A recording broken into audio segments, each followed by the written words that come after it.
Assalomu alaykum, hurmatli televizor ko'rguvchilar. Yaxshimsizlar? Dunyo Uyg'ur qurultiyi to'r televiziyasining kunli xabarlar programmasiga xush keldinglar. Men Iftixor Abdurshid. Juma kuningizga muborak bo'lsin. Hurmatli ko'ruvchilar, tövəndə diqqətingizlar kunli xabarlar programmamızning tafsilotida bo'lsin. Dunyo Uyg'ur qurultiyining arzi bilan 2020-yili Londonda qurilgan Uyg'ur sud kollegiyasi 2021-yili 9 dekabr kuni Xitoy hukumatı Uyg'urlarga qarata irqiy qirg'inchilik ve insaniyet qarşı cinayet yürgizyotidu deb hüküm çıkargan ve Dünya Uyghur Qurultayının sabık reisi Dolqun İsa Efendim Uyghur Sot Kollegiyasının hükümü e'lon qilingan 9 dekabr gününü Dünya Uyghur Qurultayı tarafından Uyghur irqi qirg'inchilik kuni deb bekitganligini jakarlagan.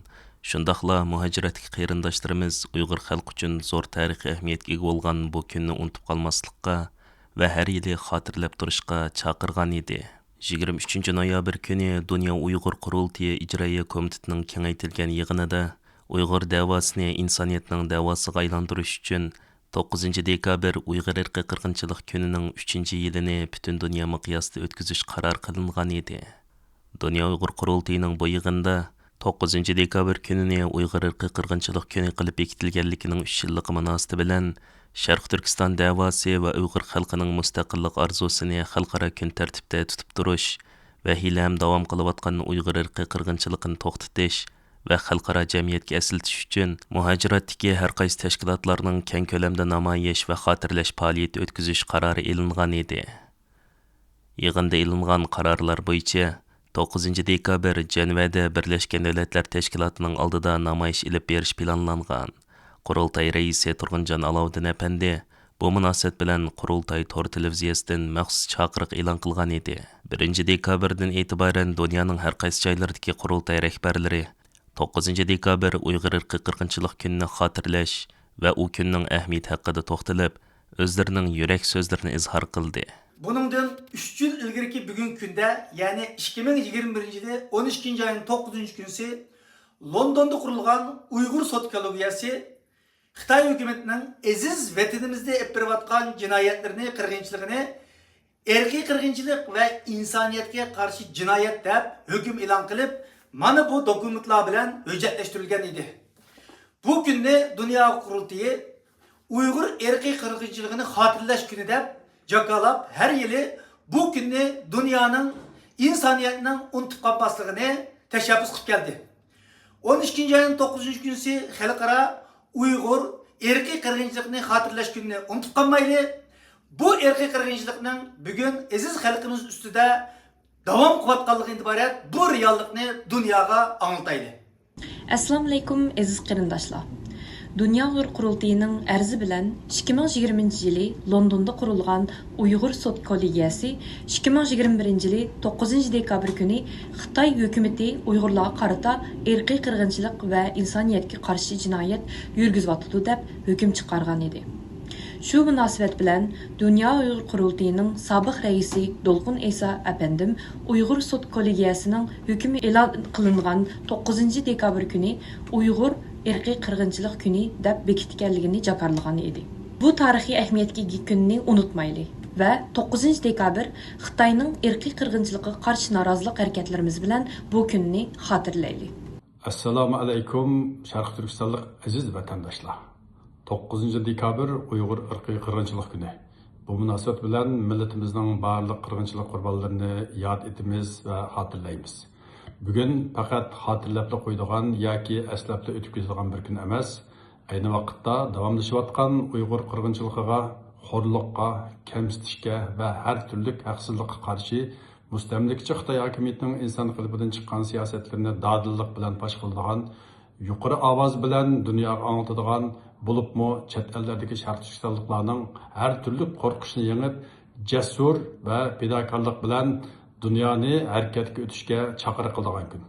Vatanimizga, millatimizga va haq huquqlarimizga o'zimiz ega chiqmay turib, boshqalardan shikoyat qildiganga, og'rindiganga va bir narsa talab qildiganga hech qanday haqqimiz bo'lmaydi. Xitoy tajovuzchilarining Sharqiy Turkistonda yurgizayotgan irqiy qirg'inchilik jinoyatlarining chet eldagi shohidlari va da'vogarlari bo'lish suhbatimiz bilan 9 dekabr Uyg'ur irqiy qirg'inchilik kunini har yili xotirlashimizning ahamiyati shuki, bizning bu ovozimiz hamon bir kuni Xitoydan hisob so'raydigan g'oyimizning namoyandasi. Bizning bu ovozimiz vatanimiz Sharqiy Turkistondan mangu voz kechmaydigan maydonimizning bir sadosi. Bizning bu ovozimiz Sharqiy Turkistonning mustaqilligini qo'lga keltirish yo'lida irodamizning bir jakasi. Biz bu g'oyamiz, maydonimiz va irodamiz uchun badal to'lashni mangu davomlashtiramiz. Assalomu alaykum aziz qarindoshlar. London Uyg'ur sud kollegiyasining hukmi e'lon qilingan 9-dekabr kuni Sharqiy Turkiston xalqi uchun tarixiy bir kun. Shundaqla Dunyo Uyg'ur qurultiyi tarafidan e'lon qilingan 9-dekabr Uyg'ur irqiy qirg'inchilik kunini unutmaylik. Assalomu alaykum qarindoshlar. Uyg'ur sud kollegiyasi 2021-yil 9-dekabr kuni Xitoylar Uyg'urlarga qarshi irqiy qirg'inchilik va insoniyatga qarshi jinoyat o'tkazayotdi deb qaror chiqargan. Dunyo Uyg'ur qurultiyining shu vaqtdagi raisi Dolqin Isa apandim 9-dekabr kunini irqiy qirg'inchilik xotir kuni deb bekitilganligini jakarlagandi. Bu tarixiy ahamiyatga ega kunni bu yilmi amaliy harakatimiz bilan Xitoyga qarshi faoliyatlarimiz bilan kutilaylik.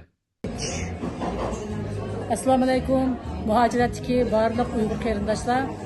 Dunyo Uyg'ur qurultiyining tashabbusi va tashkilishi bilan 2021-yil 6-oyda Angliyaning markazi bo'lgan London shahrida Uyg'ur sudi ochildi va 3 qitimliq suddan keyin 2021-12-oyning 9-kuni London sudida Xitoylarning Uyg'urlar olib yaratgan qirg'inchiligini Uyg'ur irqiy qirg'inchilik va insoniyatga qarshi jinoyat degan qarorlar berildi.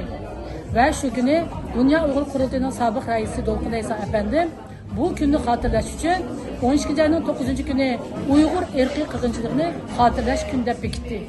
Barliq aziz qarindoshlar, bu kunni biz unutib qolmasligimiz kerak. Har yili 12-oyning 9-kuni xotirlashimiz kerak. Rahmat sizlarga. Assalomu alaykum dunyoning har qaysi joylarida yashayotgan aziz vatandoshlar.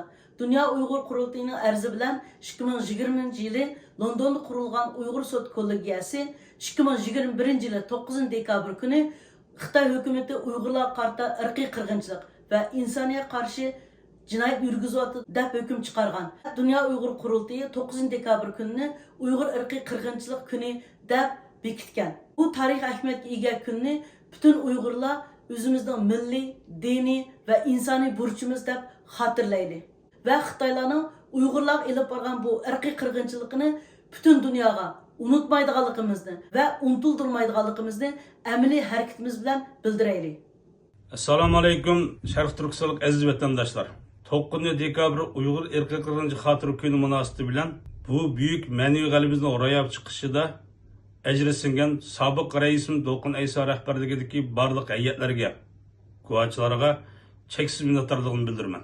9-dekabr Uyg'ur irqiy qirg'inchilik xotira kunini hayotga kuchli qilish uchun dunyoning har qaysi joylaridagi antil maktablari, antil kurslari, ota-onalar bu xotira kunning ahamiyatini, ro'yab chiqarish jarayonini, millatimizning birlik va ittifoq kuchining cheksizligini, erkinlikka intiladigan, zulm bo'ysunmaydigan ro'yini tushuntirishining muhojiratga farzandlarimizning vatanparvarlik ingning cho'nqir yetilishida muhim rol o'ynaydi deb o'ylayman.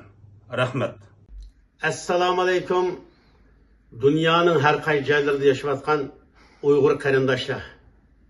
2020-yili Angliyaning poytaxti Londonda Dunyo Uyg'ur qurultiyining tashabbusi bilan Uyg'ur sudi qurilgan. 2021-yili bu Uyg'ur sudi Xitoy hukumati ustidan Uyg'urlarga irqiy qirg'inchilik jinoyat o'tkazdi degan arziga asosan 2021-yili 12-oyning 9-kuni Londondagi Uyg'ur sudi Xitoy hukumatini haqiqiy holda Uyg'urlarni irqiy qirg'inchilik qilganligi haqida jinoyat o'tkazganligi haqida bir hukmnoma e'lon qildi. Buning bilan Dunyo Uyg'ur qurultiyi har yili 12-oyning 9-kunini Uyg'ur irqiy qirg'inchilik kuni deb e'lon qildi. Bu yil Uyg'ur irqiy qirg'inchilik deb e'lon qilganligining 3-yilligi. Bu kunni unutmasligimiz kerak. Her bir Sharqiy Turkistonlik Uyg'ur qarindoshlar vatanimiz Sharqiy Turkistonda irqiy qirg'inchilik bilan shahid bo'lgan barliq qarindoshlarimizni aslash bilan birlikda mushu kuni har qaysi davlatlardagi Xitoy konsulxonasi oldiga to'planib, namoyish va har xil faoliyatlarni qilish orqali shahid bo'lib ketgan ve turmalarda, lagerlarda yaşayotgan qarindoshlarımızın avazını tuluq anlatışımız gerek. Assalomu alaykum qarindoshlar, yaxshimisizlar? Men Dünya Uyg'ur Qurultiyi Sharq Osiyo ishlar bo'limining mudiri, Yaponiya Uyg'ur jamiyatining ma'mur raisi Saud Muhammad bo'laman. Hammalarga ayon 2020-yil 9-oyda Angliyaning Londonda Uyg'ur sudi qurildi. Bu sud bir yildan ortiq tekshirish va isbotlarni to'plash, guvohlik yig'ini ochishdan keyin Xitoy hukumatining Uyg'urlarga qaratilgan siyosatini milliy qirg'inchilik ve insoniyatga qarshi jinoyat deb bekitildi. Uyg'ur qirg'inchilik siyosati bugunmi davomlashayotgan bu kunda bu Uyg'ur qirg'inchilik kunini xotirlash nihoyatda muhim deb o'ylayman. Uyg'ur qirg'inchilik to'xtatish uchun birga harakatga o'taylik. Assalomu alaykum qarindoshlar. 9-dekabr Uyg'ur irqiy qirg'inchilik kunini unutmang. Uyg'ur irqiy qirg'inchiligini to'sab qilish uchun o'zingizning diniy, milliy va vijdoniy burchingizni ado qiling. Aziz qarindoshlar, hammanglarning mush vaqti qutlug' bo'lsin. Dünya Uyg'ur Qurultiyining arzi bilan 2020-yili Londonda qurilgan Uyg'ur sud kollegiyasi 2021-yili 9-dekabr kuni Xitoy hukumatini Uyg'urlarga qarata irqiy qirg'inchilik va insoniyatga qarshi jinoyat yurgizdi deb hukm chiqargan va Dünya Uyg'ur Qurultiyining raisi Dolqun Aysa apandim Uyg'ur sud kollegiyasining hukmi e'lon qilingan 9-dekabr kunini Dünya Uyg'ur Qurultiyining Uyg'ur irqiy qirg'inchilik kuni deb bekitganligini jakarlagan edi. Bu tarixiy ahamiyatga ega kunni unutmaydi va 9-dekabr Xitoyning irqiy qirg'inchiligiga qarshi norozilik harakatlarimiz bilan bu kunni xotirlaydi. Shundaqla avlodlarimizga har zaman bu kunni xotirlatib turaylik. 9-dekabr Uyg'ur irqiy qirg'inchiligini xotirlash kuni munosabati bilan Dünya Uyg'ur Qurultiyi, Uyg'ur harakati tashkiloti, Amerika Uyg'ur jamiyati qatorliq tashkilotlar va Uyg'ur akademiyasi, Uyg'ur tadqiqot markazi qatorliq o'rinlar birlikda uyushtirgan Uyg'ur irqiy qirg'inchiligi, milliy kimlik va madaniyatni qo'g'dash temasidagi muhokama ko'rgazma yig'ini 4-dekabr kuni Amerikaning poytaxti Washingtonda boshlandi. 4-dekabr kunidan 7-dekabr kunigacha davom qilgan bu 3 kunlik yig'inda Uyg'urlar irqiy qirg'inchilikqa duch kelayotgan bir paytda Uyg'ur milliy kimligi va madaniyatini qo'g'dab qilish va Uyg'ur davosining ta'sirini oshirishga doir muhim temalar bo'yicha ilmiy doklad berish, guvohlik berish yig'ini, rasm ko'rgazmalari va yumaloq ustal suhbatlari o'tkazildi.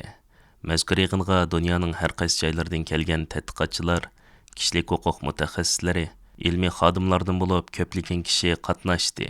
Yig'in 4-dekabr kuni atdiganda Amerika Kommunizm qurbonlari xotir fondi binosida o'tkazilgan ichilish marosimi bilan boshlangan bo'lib, marosimda Uyg'urlarning madaniyat va kishilik huquq sohalaridagi tonilgan zotlar so'z qilgan. Kun tartibiga asosan 4-dekabr tushdan keyin Amerika Davlat Majlisida Uyg'ur irqiy qirg'inchiligi, huquq, kimlik va madaniyatni qo'g'dash nomli rasm ko'rgazmasi ochilgan bo'lib, bu ko'rgazmaga Todstein qatorliq davlat majlis a'zolari qatnashgan. 5-dekabr kuni yana Amerika Davlat Majlisida Xitoy Kompartiyasining tarixni o'zgartirish va madaniyatni yo'qotishi mavzuliq guvohlik berish yig'ini o'tkazilgan bo'lib, bu yig'inda Dünya Uyg'ur Qurultiyining oliy maslahatchisi va Uyg'ur akademiyasining bosh raisi Dr. Rishad Abbas apandim so'z qilgan.